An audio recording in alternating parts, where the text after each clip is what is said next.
बिस्मिल्लाहिर्रहमानिर्रहीम। अस्सलाम वालेकुम नाज़रीन, आप यूट्यूब चैनल देख रहे हैं। मैं मंसूर चीना हूँ, हाजिर हुआ हूँ कुछ चंद अहम तरीन ख़बरों के साथ। सबसे पहले तो शेख रशीद का जो इंटरव्यू हुआ है उसके हवाले से बड़ी हौलनाक किस्म के इंकशाफात हैं कि शेख रशीद का इंटरव्यू किन हालात में किया गया और कैसे कैसे उनसे ये इंटरव्यू करवाया गया। दूसरी जानिब नाज़रीन, जो पाकिस्तान में इस टाइम कानून का जो नमाज जनाजा था वो तो कब का पढ़ाया जा चुका था, 16 महीने से। लेकिन जिस तरह अब कानून के साथ मजाक किया जा रहा है, शायद पाकिस्तान की तारीख के अंदर कभी भी इस तरह कानून के साथ मजाक नहीं किया गया जिस तरह अब पाकिस्तान की तारीख में कानून के साथ मजाक किया जा रहा है। हम लोग सुनते थे कि चेयरमैन पाकिस्तान तहरीक इंसाफ इमरान खान साहब हकीकी आज़ादी का नारा लगाते थे और फिर हकीकी आज़ादी का नारा लगाते लगाते उनको जेल के पीछे पहुंचा दिया गया कि ये मुल्क हकीकी आज़ादी वालों का नहीं है, ये मुल्क मुहिब्बुल वतन पाकिस्तानियों का नहीं है। ये मुल्क अगर आप समझते हो कि आपका मुल्क है तो आप तो इस मुल्क के हवाले से गरदार हो। इस मुल्क के जो ताकतवर लोग हैं उनकी नज़र में आप गरदार हो। अगर पाकिस्तान के हक़ की बात करोगे तो आप गरदार हो। अगर आप उनके मफाद से हट के सहाफ़त करते हो, यूट्यूब चैनल पे काम कर रहे हो, उनके जो उनका बयानिया है वो बयानिया आप नहीं अपनाते और आप हक़ और सच का बयानिया अपनाते हो तो आपके लम्हे ही होते हैं। किसी भी लम्हे आपको पकड़ लिया जाएगा, किसी लम्हे आपकी फैमिली के साथ क्या हो जाएगा। ये तमाम चीज़ें जो है पाकिस्तान में हो रही हैं। लेकिन अभी आपके सामने जिस तरह नवाज़ शरीफ की आमद पे आप अंदाज़ा करें, कोई सोच भी नहीं सकता था कि नवाज़ शरीफ जो जेल से गया था कि वो वापस आएगा। पूरे पाकिस्तानियों को, मुस्लिम लीग नून के वर्करों को भी यकीन था कि वो वापस आएंगे, सीधा जेल में जाएंगे, क्योंकि वो सीधा जेल से गए थे 4 हफ्तों पे और 4 साल बाद जो है वो वापस लौटे हैं। पाकिस्तान की अदालतें उनको बुलाती रही, वो नहीं आए, इश्तिहारी करार दे दिया गया। वो दूसरे खलीजी ममालिक के दौरों पे गए, लेकिन जब भी पाकिस्तान आने की बारी हुई तो उन्होंने कहा कि मेरी तबीयत ख़राब है। दुबई को 12 चक्कर मारे उन्होंने। इस तरह दूसरी रियासतों के अंदर वो घूमते फिरते रहे, इंजॉय करते रहे, नहीं आए तो पाकिस्तान नहीं आए।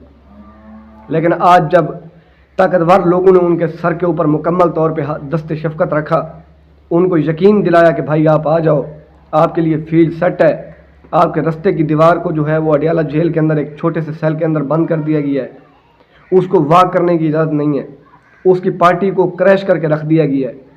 70% आबादी खड़ी होती है तो खड़ी हो, भाड़ में जाए। हम ताकतवर लोग हैं, हमारा हाथ जो है वो आपके सर के ऊपर है, बस आप आएँ, तशरीफ़ ले आएँ। तो एक नई मिसाल कायम की गई।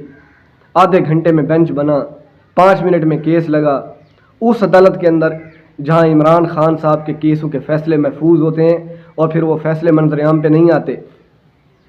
और फिर उसी अदालत के अंदर जब तोशा खाना का केस चला इमरान खान के ख़िलाफ़, जिस तरह उस झूठा और प्रोपेगेंडे तरीके से और जिस तरह उन जज साहबान ने अदालत की इज़्ज़त को पामाल किया और फ़ैसला दिया, और यही जो जिन चीफ़ जस्टिस साहबान ने नवाज़ शरीफ की आमद को, उनको जो है उनके वारंट गिरफ़्तारी जो है नाकाबिल ज़मानत जो थे वो ख़ारिज करके और उनको ज़मानत दे दी, यही जज जस्टिस आमिर फ़ारूक साहब इस्लामाबाद हाई कोर्ट के चीफ़ जस्टिस, इन्होंने तोशा खाना केस में जब हुमायूं दिलावर साहब, जब इमरान खान साहब को ये पता चला कि ये शख्स ना छुट्टी देख रहा है, बस इसको फ़ैसला स्क्रिप्टेड फ़ैसला है, लिखा हुआ और ये देना चाहता है, बस अगले दिन ये लंदन रवाना हो गए। इमरान खान साहब ने इनसे रजू किया जस्टिस आमिर फ़ारूक साहब से कि आप इन जो जज साहब हैं, ये तो इनकी फ़ेसबुक की आईडी जो है उनसे पोस्टें मेरे ख़िलाफ़ हुई हुई हैं, ये तो बिल्कुल मुझसे नफ़रत करता है, आप इसके हाथ में मेरा केस ना दें। लेकिन जनाब जस्टिस आमिर फ़ारूक साहब ने कहा कि नहीं, ये केस बिल्कुल ठीक है, ये जज बिल्कुल ठीक है सुनने के लिए। अब साइफ़र केस का जब इनके पास गया तो इन्होंने बिल्कुल यही बयान दिया कि ये साइफ़र का जो जज है अबू अल-असनाद बिल्कुल सही है। इमरान खान साहब ने दरख्वास्त दी कि मेरे ऊपर जो केस चल रहा है वो अदालत के अंदर चले, साइफ़र केस, बजाय इसके कि एक बंद कमरे के अंदर आप वहाँ अदालत लगाएं। तो जस्टिस आमिर फ़ारूक साहब ने कहा कि मेरी नज़र के अंदर तो कोई बदनीति नहीं है। सलाम करते हैं, यकीन माने ऐसे जज साहब को कि जिनको ये भी नहीं परवाह कि दुनिया हमारे बारे में क्या सोच रही है, पाकिस्तान के लोग हमारे बारे में क्या सोच रहे हैं। हमारे जानबदारी जो है वो मुकम्मल तौर पे वाज़ा हो रही है। और फिर उन्होंने ये जो गैर जानबदारी की जो चादर ओढ़ी हुई थी वो चादर ऐसे उतारी कि जब मियाँ साहब का केस लगा ज़मानत का कि वो मुल्क में वापस आएँ, उनको गिरफ़्तार ना किया जाए, तो जज साहब ने 5 मिनट में केस समाअत के लिए लगाया, 15 मिनट में बेंच बनाया और 15 मिनट में ही फ़ैसला दे दिया कि नवाज़ शरीफ को गिरफ़्तार ना किया जाए। दूसरी जानिब आप जो चेयरमैन नैब हैं लेफ्टिनेंट जनरल नज़ीर साहब, रिटायर्ड लेफ्टिनेंट जनरल हैं, آپ ذرا اندازہ کیجئے ان کی سوچ کا، اور ان کے جو ہے آپ یہ اندازہ کریں کہ وہ کس حد تک نواز شریف کو کھلا میدان دینا چاہ رہے ہیں، یا کھلا میدان انہوں نے دے دیا کہ انہوں نے کہا کہ ہمیں نواز شریف صاحب کی کوئی ضرورت نہیں ہے چیئرمین نیب کو۔ بھائی آپ کو تو ضرورت ہونی ہی نہیں چاہیے، نواز شریف صاحب تو ایک مجرم ہے، وہ ملزم تھوڑی ہے کہ وہ آئیں گے ان کو ضمانت مل جائے گی۔ انہوں نے تو جیل سے گئے تھے اور سیدھا واپس جیل آنا تھا، لیکن پاکستان ہے ناظرین۔ اب آپ ایک ذرا دل تھام کے بیٹھیے، جو میں اگلی خبر آپ کو دینے جا رہا ہوں کہ نواز شریف صاحب جب یہاں لاہور مینار پاکستان پہ اتریں گے اور جلسہ کر رہے ہوں گے تو سول ایویشن نے اجازت دی ہے کہ طیارے اوپر سے آ کے گل پوشی کر سکتے ہیں۔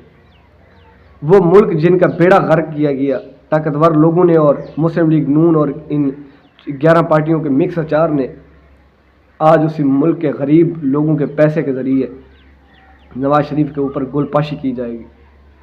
دوسری جانب عمران خان کے ساتھ کیا کیا جا رہا ہے۔ عمران خان کے وکیل شیر افضل مروت کے اوپر کس طرح کے جھوٹے کیسز، پہلے ان کے جو فارم ہاؤس تھا اس کو گرا دیا گیا، مکمل طور پہ اس کو ٹریکنگ کے اوپر رکھا ہوا ہے۔